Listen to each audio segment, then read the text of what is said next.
नमस्कार, मैं डॉक्टर ज्योत्सना गुप्ता रोशनी एक बार फिर एक नई कहानी लेकर आई हूँ। ये कहानी आपको अपनी सी लगे तो प्लीज़ इस चैनल को सब्सक्राइब करें, लाइक करें और कमेंट भी करें और मुझे बताएं कि मेरी कहानियाँ आपको कैसी लगती हैं या फिर आप किस तरह की कहानियाँ सुनना चाहते हैं। अगर कहानियाँ आपको अपनी सी लगती हैं या अपने आसपास के माहौल को छूती हुई लगती हैं तो मुझे जरूर बताएं। आज की कहानी का शीर्षक है पति परमेश्वर। अब आ भी जाइए ना, कितना वक्त लगाएंगे? मौनी ने आकाश को आवाज देते हुए कहा। कभी भी वक्त से नहीं निकलते। क्या कर रहे हो अब तक? उफ, अब तक तैयार नहीं हुए? कितना समय लगाते हो? आकाश ने बाहर निकलते हुए मौनी को घूरते हुए देखा। सॉरी जानू, यूं ही तो बोलते हो आप मुझे हमेशा। मैंने सोचा आज तुमको ही बोल दूं। अरे ऐसे ना देखो ना, मैं तैयार हो गई हूँ जी। जानती हूँ आपकी दीदी के घर जाना है और देर आपको बिल्कुल भी पसंद नहीं। मौनी ने जल्दी से सैंडल पैर में डालते हुए बोला। आज आकाश और मौनी डॉली दीदी के बच्चे के नामकरण पर जा रहे थे। डॉली दीदी आकाश की बहन। आकाश शांत और सौम्य, जबकि मौनी चंचल और बहुत बहुत बातूनी। दोनों में इसके अलावा भी बहुत सी असमानताएं। उसके बाद भी दोनों एक दूसरे के पूरक, एक दूसरे को बहुत अच्छी तरीके से समझने वाले। वहां पहुंचते हुए मौनी तो सभी में घुल मिल गई। बहुत व्यवहारिक जो है। आकाश का व्यवहार सभी को मोहक लगा, पर वो शांत ही बना रहा। तो कहो मौनी, कब खुशखबरी सुना रही हो? बुआ ने आते ही सवाल डाला, जिसका जवाब मौनी के पास नहीं था। आसपास बैठी औरतों की भी सवालिया निगाहें मौनी की ओर उठ गईं। अब मौनी ने आकाश की तरफ सवालिया नजर से देखा। इन सबका क्या जवाब दूं? इस सवाल ने चारों तरफ एक मौन पसार दिया। कुछ लोगों ने स्वयं ही उत्तर खोज लिया। ऐसा ही होता है, जब कभी किसी पूछे गए सवाल का जवाब नहीं होता तो लोग अपनी मन मर्जी के जवाब खुद ही खोज लिया करते हैं। शायद मौनी में ही कोई कमी होगी। फुसफुसाहट जारी थी, या फिर हो सकता है आकाश ही। कुछ लोगों ने इस तरीके से भी बोला। लोगों की फुसफुसाहट ने दोनों के खिले चेहरे उतार दिए। फिर भी मौनी मुस्कुराती हुई सभी से बातचीत करती रही। डॉली दीदी और जीजा जी के आते ही सभी का ध्यान अब उनकी ओर हो गया था। दोनों ही बहुत सुंदर लग रहे थे। बातचीत का दौर फिर चल पड़ा। राजेश्वरी के कितने सपने रहे अपने पोते का मुंह देखने के, पर किस्मत तो देखो, बिना पोती पोता देखे ही चल बसी।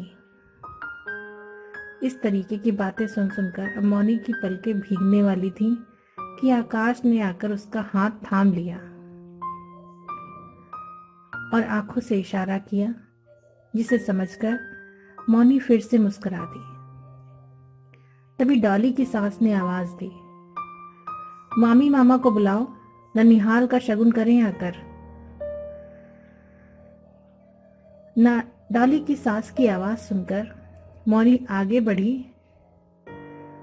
अरे अब पहले कोई बाल बच्चे वाले से तो काजल लगवा लो, शगुन दिलवाओ, उसके बाद ही इसे आवाज देना और बुलाना। पास की रहने वाली एक ताई ने गुस्से में आकर अपनी राय दी। अब मौनी और आकाश के चेहरे का रंग ही उड़ गया। दुविधा में फंस गए। आगे बढ़े कदम वहीं थम गए। मौनी को खुद को संभालना बहुत मुश्किल होने लगा। वो चक्कर खाकर गिर पड़ी,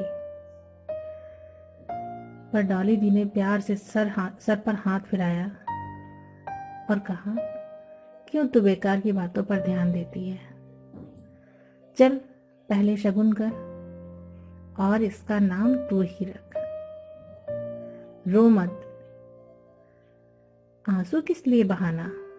मौनी ने अपने आंसुओं को रोका और शगुन देकर पुत्र का नाम रौनक रखा। घर आकर के मौनी की सवालिया नजरें आकाश की ओर थीं। ऐसे मत देखो मुझे, मेरे लिए तुम ज्यादा अहमियत रखती हो, बच्चा नहीं। और ध्यान है ना डॉक्टर ने क्या बोला, मैं किसी भी हाल में तुम्हें नहीं खोज सकता और मुझे तुमसे ज्यादा बच्चे जरूरी नहीं लगते। और अगर तुम्हारे लिए जरूरी है तो चलो आज ही गोद ले लेते हैं, सिर्फ तुम्हारी खुशी के लिए, ना कि लोगों की बातों के लिए। आकाश ने बोला। आज मौनी को महसूस हो रहा था कि क्यों माँ पति को परमेश्वर का दर्जा देती थी और उसको भी हमेशा यही समझाती थी। तो बताइए आपको आज की ये कहानी कैसी लगी। फिर मिलते हैं अगली कहानी में। कदम वहीं थम गए। मौनी को खुद को संभालना बहुत मुश्किल होने लगा। वो चक्कर खाकर गिर पड़ी, पर डॉली दी ने प्यार से सर पर हाथ फिराया और कहा, क्यों तू बेकार की बातों पर ध्यान देती है। चल पहले शगुन कर और इसका नाम तू ही रख। रो मत, आंसू किस लिए बहाना।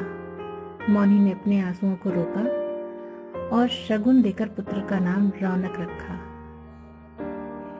घर आकर के मौनी की सवालिया नजरें आकाश की ओर थीं।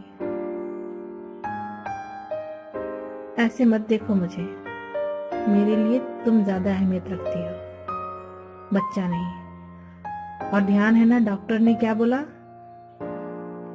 मैं किसी भी हाल में तुम्हें नहीं खोज सकता और मुझे तुमसे ज्यादा बच्चे जरूरी नहीं लगते। और अगर तुम्हारे लिए जरूरी है तो चलो आज ही गोद ले लेते हैं, सिर्फ तुम्हारी खुशी के लिए, ना कि लोगों की बातों के लिए। आकाश ने बोला। आज मौनी को महसूस हो रहा था कि क्यों माँ पति को परमेश्वर का दर्जा देती थी और उसको भी हमेशा यही समझाती थी। तो बताइए आपको आज की ये कहानी कैसी लगी। फिर मिलते हैं अगली कहानी में। आकाश ने बोला। आज मौनी को महसूस हो रहा था कि क्यों माँ पति को परमेश्वर का दर्जा देती थी और उसको भी हमेशा यही समझाती थी। तो बताइए आपको आज की ये कहानी कैसी लगी।